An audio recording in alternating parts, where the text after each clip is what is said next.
If you find this show informative or funny, you should tell your friends, your family. You got fingers. You got fingers. You got fingers. You got fingers. Come on. 5 different shows. 5 different shows. 5 days a week. 5 days a week. 5 different topics. 5 different minutes. You got finger.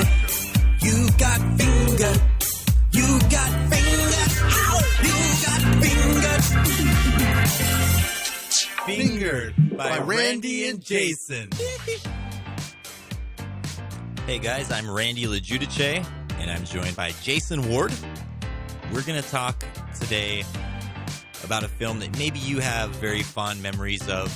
I love this movie. It's adorable. It has action, adventure, and the Yes. spirit of friendship, living life to the fullest, being a cat, doing what you got to do to survive. Mm-hmm. There's chickens, there's water. I just fucking love it. It's beautiful. Nature. If you don't know the movie Jason's talking about right now, it's the Columbia Pictures classic that at the time it was released, I think a lot of people would consider it the live action epitome of where two pets from different sides of the tracks Yeah. come together and go on a romp, an adventure, if you will, Yeah. and just to find out what they're really made. They test their mettle. Yeah. It's kind of like us. Some people would call it an animal snuff film. Oh, yeah? Oh, yeah. What? Turns No. out, animal snuff film. Nah, I've seen it, and like really like nothing bad is gonna happen. Like you think, oh shit, he's gonna die, and then he goes over a waterfall, but it hits the basket, lands upright. He's perfectly fucking cool. He's a little cute cat, little dog. He's good. Everybody's good. Everybody's happy. I wish that were true, Jason. But this movie is originally a Japanese art film by a director, Masanori Hata. Mm-hmm. And it was called Kaneko Monogatari, Okay. The Adventures of Chatron. Okay. So I assume that's the cat. Yeah. I mean, they got stunt cats, right? Like they just like raise stunt cats, stunt dogs, like all kinds of like animals that, you know, just like us, that because I'm pretty sure, especially after seeing like Milo and Otis, that our world is replicated in the animal world. So if you have like a teacher in here, then you'd have like a teacher that's like a duck that teaches like Right. all the other animals on the farm. No, I think So there's probably a stunt dog and a stunt cat. I'm going right? to do him respect. I think Hata-san probably thinks that every cat is a stunt cat. Oh, really? Every Oh. dog is a stunt dog. Stunt dogs. Yeah, they all have a little stunt. Stuntdogs.com. They have a little stunt animal waiting inside of them just to break into the industry. Okay. So- Yeah, I mean, you gotta cut your teeth, you know, in the industry. You gotta, you gotta do your own stunts that first. You gotta jump through a few glass windows, land on the little trampoline. You're right. No, right. every single one of them Okay. is a stunt cat. Okay. So I'm going to start by reading. This is from a guy, David McMillan, and he is talking. He did a synopsis, an analysis of if you will, of the movie. And he says, Chatron's life is full of trials and tribulations, the UK economist pointed out. Quote, many of them do with being soaked to the skin, like falling over a waterfall in a wooden box or plummeting from a cliff into the sea. It's hard to see how he survived. Indeed, according to Japan's biggest animal rights group, they did not. What? Or to be accurate, a third of the 30 Chatrons used did not. Wow. 30? A third of them. So 10 of them died. A third. You had a 1 in 3 chance of dying if you were a stunt cat Stunt on cat. that movie. Okay. So, and it wasn't just the cat, So Jason. this is like Darwinism right now. Like just the fittest stunt cats will survive. The most fit of stunt cat actors will survive. I'll say it again, Jason. Milo and Otis was an animal snuff film. Okay. You want to hear the body count?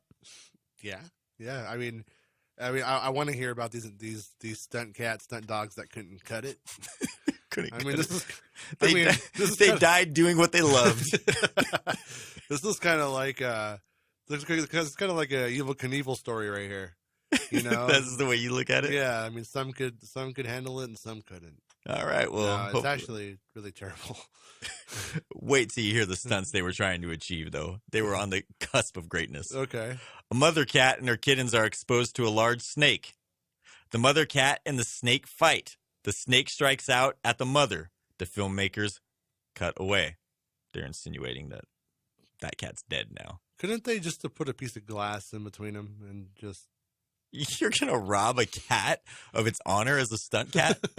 I guess. A dog and an angry bear are pitted against each other. The dog puts up a valiant fight, but is clearly out of its league. The bear whacks, throttles, and crushes the dog. The filmmakers cut away. I gotta be honest here. I don't really blame the director. I blame the bear. You blame the bear for... I blame the bear. I mean, he was method. He wasn't being professional. No. They had beef on set. He was too into the role. Yeah. Clearly.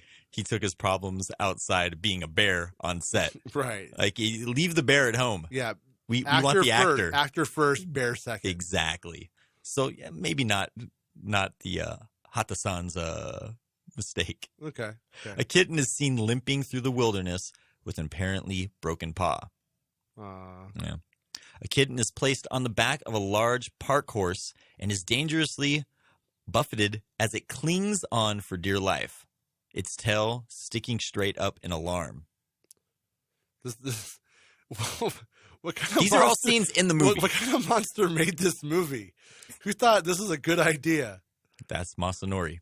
Right. This is let's keep going.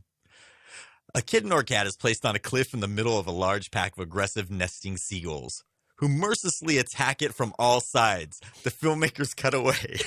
Oh my God. Jesus. Yeah, this is pretty terrible. All right. A kitten or cat is thrown from a 50-meter cliff into the ocean. This cat does his utmost to survive. He hits the turbulent water and immediately starts swimming for dear life. He makes it to the rocks where the cliff meets the sea and starts climbing back up to the perilous cliff. Halfway up, he slips and falls back into the ocean. They cut away? The filmmakers cut away. Oh, my God. What the fuck? Okay, wait. Are you about to say that Milo's going to jump Caesar's Palace right now? Because I feel like that's where this is going. It is clearly another soaking wet cat who we see safely on the beach in the next scene. Gee, I wonder what happened to the first cat. Yeah. With absolutely no supporting evidence and with zero credibility, defenders of the film suggest a Star Wars-style blue screen special effect was used here. This is so improbable, I almost didn't want to mention it, except that it shows the extremes of passionate denial in which the film's defenders are prepared to indulge. Okay, so they're trying to say that was the visual effect and it's so good that you think it's real? That's exactly what the passionate deniers for Milo and Otis, the proponents of Milo and Otis, are trying to say, yeah. So on Wikipedia, it says The Adventures of Milo and Otis was the #1 Japanese film on the domestic market in 1986, earning 5.4 billion yen in its distribution income. At the time, it was the third highest grossing film ever in Japan, beaten only by E.T. and Antarctica. Okay. Antarctica beats a lot of people. Yeah. In the Japanese... which is another movie, I guess, that has, like, animals. Oh, really? Yeah. Yeah, so I guess, like, this was, like, The Empire Strikes Back of animal films. This is where they really refine their craft. Yeah. And really learn how to just fucking torture some animals. And then it says that the film was reported to have the approval of the American Humane Society, but they didn't even know about it. They weren't even there. Right, yeah. No, the movie was basically made there and then reappropriated over here, and then they're like, oh, yeah. Yeah, isn't, like, Dudley Moore Moore's the narrator of that. Yeah. He's all, oh, that cat's He's probably good. just fucking doing cocaine, drinking, like, He was scotch. fucking wasted. He's all, look, a dead cat. He's all, hey, I'm going to do this movie called Santa Claus. You guys should see it. promoting his movie in Milo and Otis. He's like, you remember that movie Arthur? Yeah, now I'm in Milo and Otis. Yeah, he's like, this is crazy. And Santa Claus. The bear Not the Tim Allen one, the fucking good one. The bear stepped on the dog. You should see my movie. The cat and dog are chased by angry cows in a field. The dog seems to go under the cow's hooves. So it got trampled? Mm-hmm. What happens next, Jason? It gets trampled. The filmmakers cut away. Oh, it cuts away. That's their best move. Well, I mean, to their defense, Milo doesn't die in the movie, right? It's true. So they kind of got to cut away. Eventually, they do have to cut away. A crab and a kitten are pitted against each other. The crabs. Well, why does a crab and a kitten have to fight? Like why does that scene even need to exist? This is like the epitome of Japanese, like their ideals. Like they're always having shit fight each other. You know when there was that show on like Spike TV where clearly some people got stoned and were like, what if like a centurion fought an Aztec? Oh, and then they made a show of it? Right. I think those people, but in Japan, were getting high going, what if a kitten fought a fucking crab, dude? Who would win? And then we're like, you know what? We could find out, but with clever editing, we could also tell a beautiful story. Right. So it was kind of like that with finesse. I think he was probably there and he's like, we got a crab here. So have it fight the fucking cat. We got a bear over there. Have it fight the fucking dog. And then later on, he's all, let's make fucking Pokemon. It's ingrained in Japanese culture, Jason. Animals will fight other animals. And then I mean, maybe he just, what is it called in Pokemon when like they go like. They evolve? Like evolve. You're yeah. right. Yeah, maybe they just wanted to make one evolve. And the cat becomes a fucking tiger and then falls off the fucking. Yeah. It's sad. So the crab's pincers fasten onto the cat's lip and nose viciously. Jesus Christ. Yeah. That's fucking crazy. A cat is sent down the rapids of a raging river in a flimsy little box. While Dudley Moore drunkenly jabbers, oh dear me, oh my goodness. The cat is terrified. The box goes over a small to medium waterfall with a cat inside. The cat seems to have survived this part of its ordeal. In a great deal of vocal stress, the box continues down the river. The filmmakers cut away. Now, I'm going to say, okay, the filmmakers cut away on that one. I mean, that's the title of this episode. On that one, though, I think they were going to cut away. I think the scarier part of that is how many times did it probably take until that scene actually happened that way. When we originally started looking at this, I think that was the one thing where it took a lot of cats to film that particular scene. And imagine how fucking that must destroy your soul to be on that crew just wiping through cats to try to get this perfect fucking scene so people can be like, oh. I got to think these people are just monsters and they would just pull the dead carcass out of the river and punt it and fucking bring the next one on. Because, I mean, you have to be a fucking maniac to go with these alleged animal cruelty. I mean, there's not even alleged. If a fucking crab is pinching a fucking cat's nose, that's not alleged animal cruelty. No, that's actually just like animals being cruel to one another. Yeah, but you imposed it. But you made it happen. Right. In an unnatural situation, because I don't think a kitten and a crab have ever met and under any situation or circumstance ever. Yeah. His actual like quote was, kittens hate crabs. So yeah, I mean, I'm not sure if he actually said that, but I'm pretty sure that was his defense. I think he was just like law of the jungle. Bears will fight dogs. It's true. But this is science that we didn't know until the bear fought the dog. Bear, he said something about your mama. Action. He's like, I've always wondered if like a 4-pound pug could possibly beat a bear. I just wondered if it could happen. So, nope. No. And they cut away. Oh my God. Yeah, this movie, but when I was a kid, I thought this movie was just it was lighthearted, it was wholesome, it was just, Yeah. And then finding about this, and it's not just some weird shit. Like, this movie was made by evil. I have a confession to make about this movie. All right. Is that this movie came out and I was a kid and I saw it and I was just like, that looks fucking stupid. Mm-hmm. I was all about let's watch The Last Starfighter. Right. Let's fucking put some Red Dawn on. What the fuck is Rambo up to? Have you seen a movie called Commando? It's pretty fucking sweet. And so when this movie about the cat and all that came out, I was like, oh yeah, whatever. Right. I remember renting it and I put it on and I was just like, oh my God, I'm fucking bored to tears watching these animals walk around. So I never actually got into it. And it wasn't until I was a teenager and I wanted to bang some girls and they remembered it reverently that I fucking found a VHS tape of it. And I was like, yeah, I got that. I have that. And that was like where most of my memories of this movie come into play are right in the mid 90s. Like I almost like, is this movie still sold? Yeah. It's still. I actually my wife, when we started dating, she said that she liked it. I actually picked this movie up for her. Oh wow! Supporting this animal cruelty with my own dollars to once again get laid. No, you didn't tell her at the time. Like, by the way, you support animal cruelty. Yeah, I mean, actually, I'm gonna start adding that to every time she wants to eat Chick-fil-A, and I give her hate chicken. Mm-hmm. And, well, here's your hate chicken. Yeah. Oh, by the way, Milo and Otis. Yeah, you might as well fucking be eating kittens right now, you monster. Yeah, I think some of these chicken poked out Milo's eyes. Enjoy. Man, I have kids now, and I don't think I'm going to be able to put this one on. No, definitely not. That's what they make CG for. You can have your bears and your dogs fight each other, but let's do it with CG, guys. I mean, why not just do it as a cartoon? Like, why did it? I mean, I'm saying, Pixar. It couldn't have been cheap to make this movie, I imagine. Like, no, it couldn't have been. How many?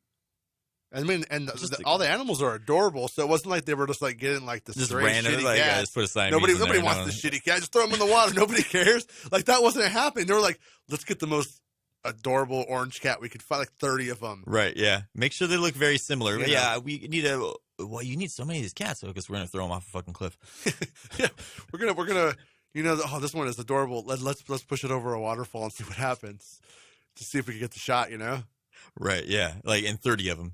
No easy task. I'm gonna say that whenever anybody thinks that regulation isn't important, and I don't care what it is, I don't care if it's about dairy cows or if it's about electrical wires. I think we could all learn something from the story of Milo and Otis' production about why regulation fucking matters. Because if you don't regulate things and people are just left to their devices, they will do the most terrible, awful, ugly things in the world. But they'll come out with one hell of a great movie. They're like, you know what? Dudley Moore will prosper. But Dudley Moore will carry that shit. Dudley Moore will do a couple of lines again before he dies. Oh, my God. So Jesus. I mean, yeah, don't call it a trick. It's a stunt, guys.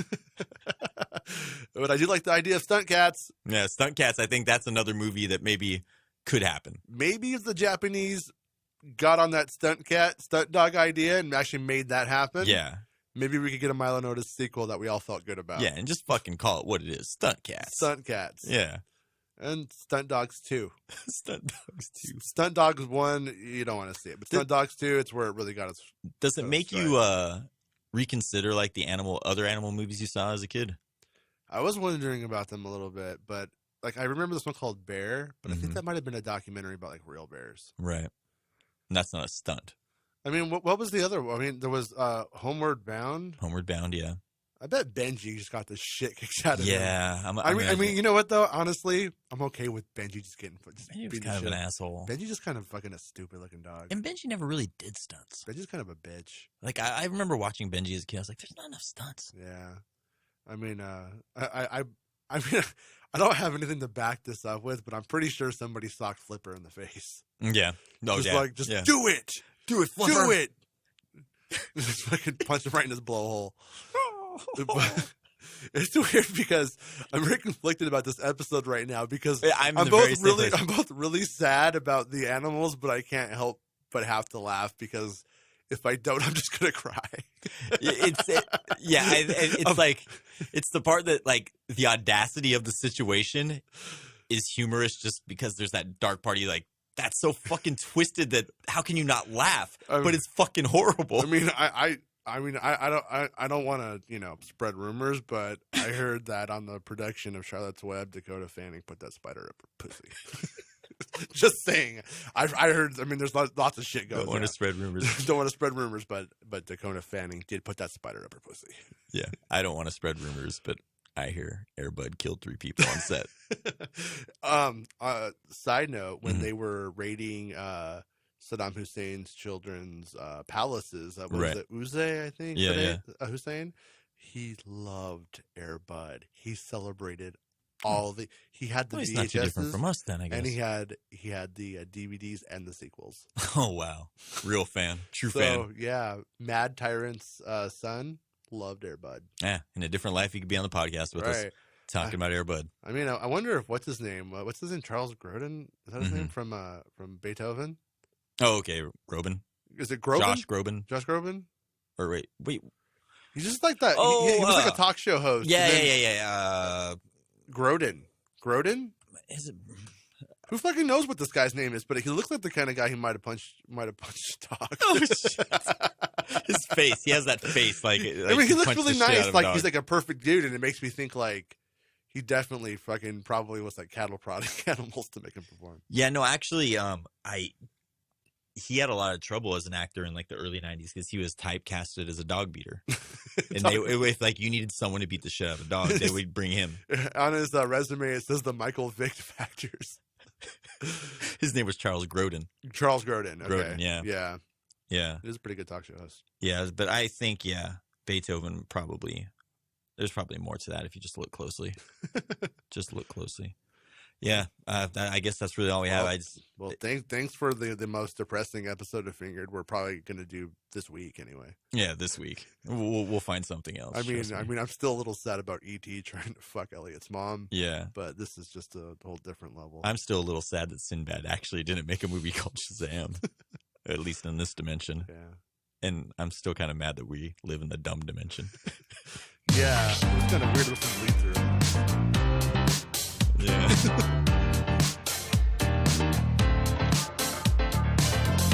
If you have a question for Fingered by Randy and Jason, send questions or topic suggestions to fingeredpodcast@gmail.com. You can get Fingered by Randy and Jason 5 days a week on either iTunes, Google Play, or SoundCloud. And you can follow us on social media. Twitter, you can find us at Fingered Podcast, Facebook.com/Fingered Podcast. Make sure to use the hashtag #GetFingered. And have you got fingered by Randy and Jason? Leave an awesome 5-star review on iTunes or Google Play. Until the next time you get fingered.